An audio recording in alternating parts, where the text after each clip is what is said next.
So welcome to our channel guys. तो आज हम पढ़ने जा रहे हैं एक बहुत ही important topic, that is law of diminishing marginal utility.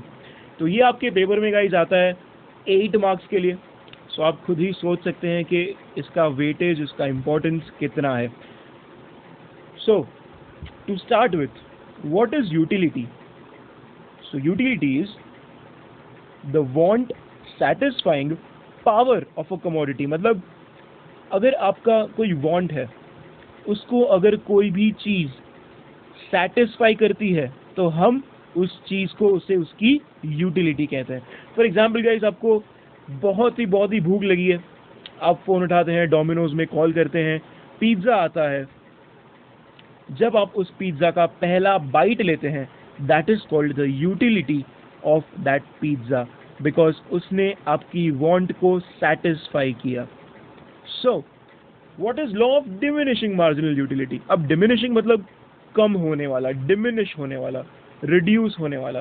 तो हम आज ये पढ़ेंगे दैट जैसे जैसे आप ज़्यादा पिज़्ज़ा कंज्यूम करोगे, जैसे जैसे आप उस चीज़ को ज़्यादा कंज्यूम करोगे जो आपकी वांट को सैटिस्फाई करता है, वैसे वैसे उसकी यूटिलिटी, उसका इम्पोर्टेंस आपके लिए कम होता जाएगा। So this is what the concept is in a nutshell, but let us study in detail, क्योंकि गाइज ये आने वाला है 8 मार्क्स के लिए। तो क्योंकि अगर आपको 8 में से मैक्सिमम मार्क्स स्कोर कर रहे हैं, तो हमें एक पैटर्न फॉलो करना होगा, हमें एक स्ट्रक्चर फॉलो करना होगा। तो इस स्ट्रक्चर का पहला पार्ट है सर डेफिनेशन। अब the most important definition is the definition given by Alfred Marshall. But अगर आप ऐसा लिखेंगे दैट मिस्टर एच गॉसन और professor H Gaussian, a German economist, was the first to explain this law, अगर आप ये लिखेंगे तो आपका वेटेज एग्जामिनर के नज़रों में बढ़ जाएगा। उसको पता लगेगा कि ये एक क्वालिटी स्टूडेंट है। बाकी बच्चे गाइज सिर्फ एल्फ्रेड मार्शल का डेफिनेशन लिख के आ जाएंगे, बट आपको ये नहीं करना है। आपको सबसे पहली लाइन लिखनी है, this is also known as Gossen's law, a German economist who was the first to explain this law in 1854। अगर आप ये लाइन लिख के आ जाते हैं तो ट्रस्ट मी गाइस, एग्जामिनर को पता लग जाएगा कि आप किस क्वालिटी के स्टूडेंट हैं। तो आपको पहली लाइन तो यही लिखनी है, that this definition was first given by professor Gaussian. अब सेकेंड लाइन गाइस सबसे इंपॉर्टेंट आप लिखेंगे, that is the definition given by Alfred Marshall, that is the additional benefit which a person derives from an increase of his stock of a thing diminishes with every increase in the stock that he already has। Sir कुछ समझ नहीं आया तो इसको धीरे धीरे समझते हैं। The additional benefit मतलब उस चीज का आपके लिए इंपॉर्टेंस जो आप डिराइव करते हो, which a person derives from an increase of his stock। आप पिज्जा खा रहे हो, आप पहली स्लाइस खाते हो, आपको सेटिस्फैक्शन मिला। आप सेकेंड स्लाइस खाते हो, that is increase of his stock, आपको और सेटिस्फैक्शन मिला। But it diminishes with every increase in the stock that he already has. मतलब आप तीसरा पीस, चौथा पीस और जब पांचवा पीस खाओगे, आपको उतना मजा नहीं आएगा। धीरे धीरे आपकी यूटिलिटी उस पिज्ज़ा के लिए कम होती जाएगी, डिमिनिश होती जाएगी, और यही हमें सीखना है गाइस। सो स्ट्रक्चर का पार्ट 1 इज, आप पहले प्रोफेसर गॉसन के बारे में लिखेंगे, that he was the first one to explain this. उसके बाद आप एल्फ्रेड मार्शल का ये डेफिनेशन लिखेंगे, which sums up your structure का part 1। We go for the part 2। Now assumption guys, अगर आप किसी भी लॉ में, not just this law, I am talking about any law, जब आप किसी भी लॉ के बारे में लिखते हो, the first thing that you have to write, the compulsory thing that you have to write is the assumption of law. अगर आप ये चीज नहीं लिख के आते, आप बाकी सब लिख के आते हो, डेफिनेशन, डायग्राम, डायग्राम का एक्सप्लेनेशन, सारा कुछ लिख दिया, बट सर आपने assumption ही नहीं लिखा, तो आपको 0 मिलेगा गाइस। जी हाँ, 8 में से 0 अंडा लेके आओगे गाइस, अगर आप ये assumption लिखना भूल गए। सो ध्यान से इस बात को समझना, how do we have to write the assumption, what are the assumptions। Basically assumptions वो होते हैं सर जो अगर फॉलो नहीं किए गए तो ये लॉ फेल हो जाएगा। लेट मी रिपीट, अगर assumptions वो होते हैं सर जो अगर फॉलो नहीं किए गए तो ये लॉ का पर्पस, ये लॉ का मकसद फेल हो जाएगा। चलिए एग्जाम्पल के थ्रू देखते हैं guys. First, what is the first assumption? Various units of goods are homogeneous. Homogeneous यानी वो सेम है, आइडेंटिकल है, चाहे वो शेप हो, क्वालिटी हो, क्वांटिटी हो, वो आइडेंटिकल होने चाहिए। क्यों, ऐसा क्यों सर? तो अगर आप पिज्ज़ा का पहला पीस खाते हो और वो छोटा पीस है तो आपका सेटिस्फैक्शन तो आपको मिलेगा, बट अगर दूसरा पीस बड़ा हो गया तो आपका सेटिस्फैक्शन बढ़ जाएगा।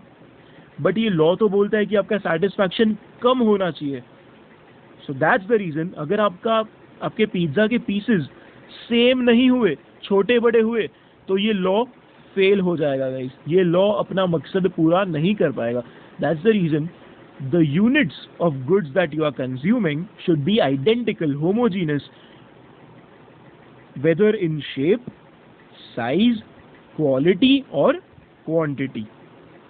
Second, the units of consumption are of reasonable size. The consumption is normal. Basically एक नॉर्मल साइज का क्या होती है किसी भी चीज़ की, जो एक रीजनेबल साइज हो, जो जनरली एक्सेप्टेड हो। ये नहीं कि आप कोई भी बड़ा पीस लेके आ गए या बहुत ही छोटा पीस लेके आ गए, ये नहीं गाइस।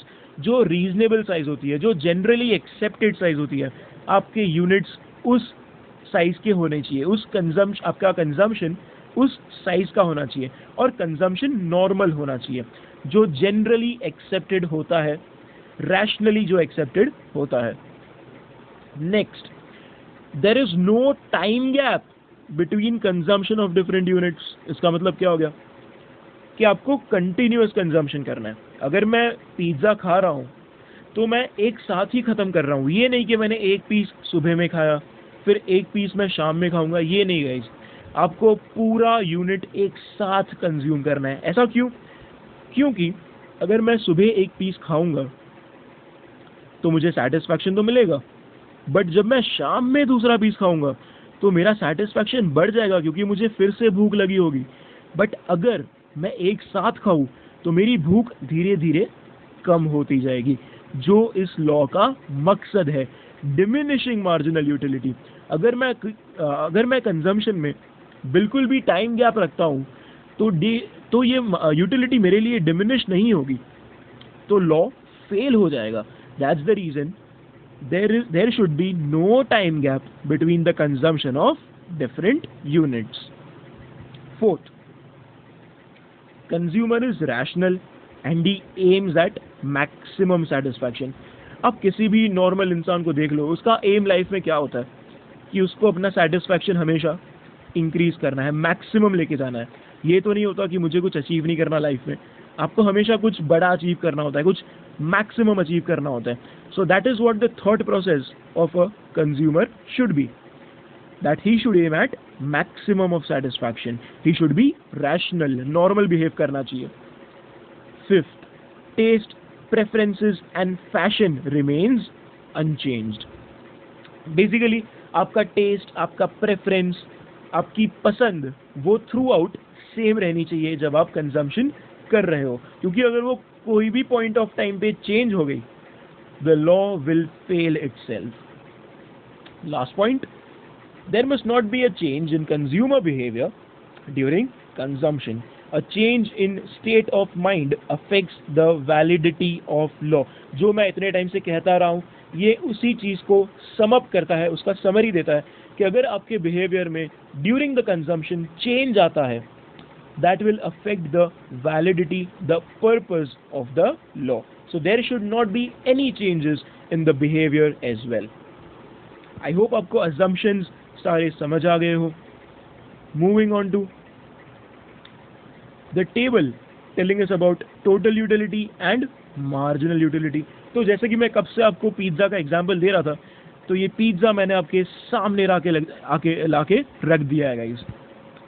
अब इस टेबल को आप ध्यान से देखेंगे, जब आप पिज्ज़ा का पहला पीस खाओगे आप बोलोगे my first slice of pizza was delicious.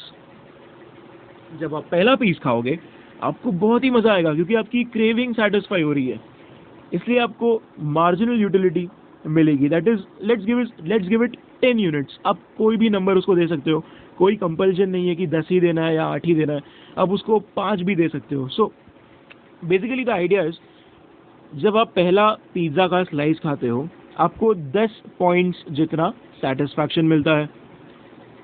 जब आप सेकेंड स्लाइस खाते हो तो आप बोलते हो कि my second slice of pizza was great but it was not as good as the first, क्योंकि आपको वो सेटिस्फैक्शन, आपकी क्रेविंग सेटिस्फाई हो चुकी है। तो जब आप अपना कंजम्पशन इंक्रीज करोगे तो वो क्रेविंग डेफिनेटली बढ़ेगी नहीं बल्कि कम होगी। दैट्स द रीज़न आपको जब पहले स्लाइस खाने पे 10 पॉइंट्स का मार्जिनल यूटिलिटी मिला, बट सेकेंड स्लाइस खाने पे वो हो जाएगा 8, वो कम हो जाएगा गाइस। बट टोटल यूटिलिटी तो 18 होगी, क्योंकि पहले आपको 10 मिली, पहले आपको 10 पॉइंट्स मिले जब आपने पहला स्लाइस खाया, और जब आपने सेकेंड स्लाइस खाया आपको 8 पॉइंट्स मिले। तो मार्जिनल यूटिलिटी तो कम हो रही है बट टोटल यूटिलिटी वो इंक्रीज हो गई। टोटल यूटिलिटी 10 थी, वो 18 हो गई। कैसे? 10 + 8। बट मार्जिनल यूटिलिटी 10 से कम होके 8 पे आ गई। मूविंग अहेड, जब आप थर्ड स्लाइस खाओगे तो आप कहोगे कि my third slice of pizza was good. अब ज़्यादा तारीफ नहीं करोगे, अब ज़्यादा क्रेविंग नहीं करोगे। दैट्स द रीज़न आपकी मार्जिनल यूटिलिटी अब 8 से हो जाएगी 6, बट आपकी टोटल यूटिलिटी हो जाएगी 18 + 6 24। फोर्थ स्लाइस गाइस, अब धीरे धीरे आपका सेटिस्फैक्शन पूरा हो रहा है, आपकी भूख पूरी हो रही है। My fourth slice of pizza was tasty but I am getting full. अब आपका पेट भरने लगेगा, आपका सेटिस्फैक्शन खत्म होने लगेगा गाइस। तो आपकी मार्जिनल यूटिलिटी अब 6 से आ जाएगी 4 पर, बट टोटल यूटिलिटी बढ़ के हो जाएगी 28, 24 + 4। Now fifth slice, the fifth slice was okay but now I am stuffed. अब आप बिल्कुल नहीं खा पाओगे गाइस, क्योंकि आपका पेट अब भर चुका है, अब आप नहीं खा पाओगे। That's the reason now your marginal utility will become even less, let's say 2 or even 0। आप बिल्कुल नहीं खा पाओगे। दैट्स द रीज़न आपकी मार्जिनल यूटिलिटी या तो 4 से कम हो जाएगी, दैट इज 2 हो जाएगी, या हम सीधा ले सकते हैं 0, कि आपको उससे यूटिलिटी मिलेगी ही नहीं, क्योंकि आप फुल हो चुके हो, आपका पेट भर चुका है। एंड लास्टली जब आप एक और स्लाइस खाओगे आप बोलोगे I wish I did not eat the 7th slice. My stomach hurts. तो अब आपने ओवर ईटिंग कर ली है। तो क्या आपको मज़ा आएगा जब आप ओवर ईटिंग करते हो, जब आपके पेट में दर्द होता है? क्या आपको मज़ा आएगा या आपको और गुस्सा आएगा? एंड दैट्स द रीज़न आपकी मार्जिनल यूटिलिटी अब नेगेटिव हो चुकी है guys. This is a very important point. आपकी मार्जिनल यूटिलिटी नेगेटिव हो चुकी है, वो माइनस में चली जा चुकी है, क्योंकि अब आपको मज़ा तो दूर की बात है, आपको गुस्सा आ रहा है कि मैंने क्यों एक एक्स्ट्रा पीस खा लिया। आई होप आपको ये टेबल समझ में आया हो, क्योंकि इसके बेस पे हम अपना डायग्राम बनाएंगे। Moving on.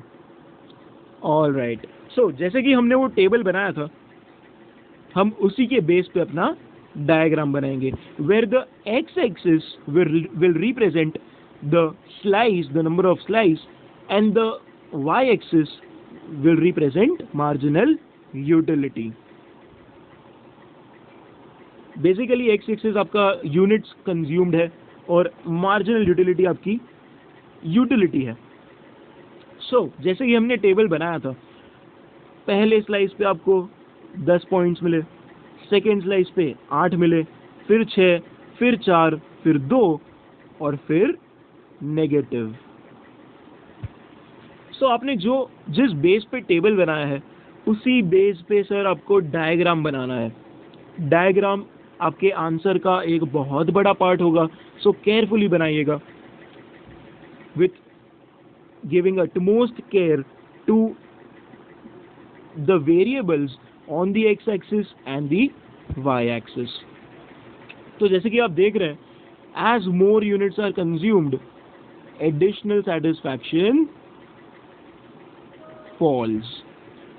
तो बेसिकली यही लॉ का एक समरी था, दैट जैसे जैसे आप ज़्यादा कंज्यूम करोगे आपका सेटिस्फैक्शन उतना ही कम होता जाएगा, आपकी क्रेविंग उतनी ही कम होती जाएगी।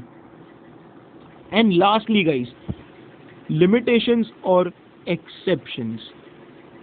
एक्सेप्शंस लिखने के बाद आपका आंसर कंप्लीट हो जाएगा और तब जाके आपको मैक्सिमम मार्क्स मिल पाएंगे आउट ऑफ 8।